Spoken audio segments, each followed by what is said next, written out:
చేయాలి, గ్రామ పంచాయతీ సంస్థ వెంటనే అమలు చేయాలి, పిఎఫ్ఈసీ సౌకర్యం వెంటనే అమలు చేయాలి, 23,000 జీతాన్ని వెంటనే జిందాబాద్ జిందాబాద్ జిందాబాద్ జిందాబాద్.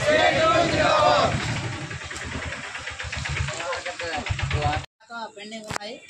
ఇటు జీతాలని మనం రాష్ట్ర ప్రభుత్వం అది మొరబెట్టి వినేదాకా మన మొరను వినేదాకా మనం ధర్నాలు ఎన్నో చేసాం, కలెక్టరేట్ ముట్టడి చేసాం, డిపి ఆఫీస్ ముట్టడి చేసాం, ఎండి ఆఫీస్ ముట్టడి చేసాం.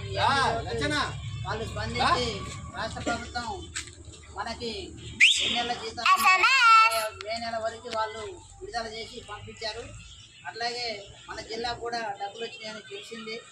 ఆల్రెడీ కొన్ని పంచాయతీలలో కూడా విడుదల చేశారు. ముదిగొండ అయితే, ఎడిపాలెం అయితే కొన్ని పంచాయతీలలో కూడా వాళ్ళకి అకౌంట్లోకి పడిపోయినాయి.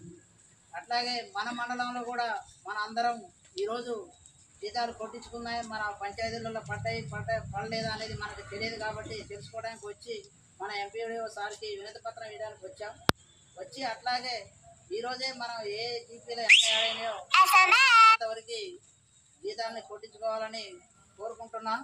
అట్లాగే అందరూ ఇంకా అధిక సంఖ్యలో వచ్చి ఈ యొక్క ఎన్ని పంచాయతీలలో ఎన్ని నెలల పెండింగ్ ఉన్నాయో మాకు తెలియదు కాబట్టి మీరు చెప్తే అర్థమవుతుంది కాబట్టి అట్టి పెండింగ్ని మనం సార్ దృష్టికి తీసుకెళ్ళి ఈ పంచాయతీలో 6 నెలలు, ఆ పంచాయతీలో 8, సూర్యదండ 10, 12 ఇట్లా ఉన్నాయి కాబట్టి అవన్నీ మనం ఒక వినతి పత్రం మీద ఒకసారికి రాసి ఇచ్చి ఆ పెండింగ్ జీతాలను మనకు కొట్టే విధంగా అమలు చేసుకోవాలని కోరుకుంటూ సెలవు తీసుకుంటాం.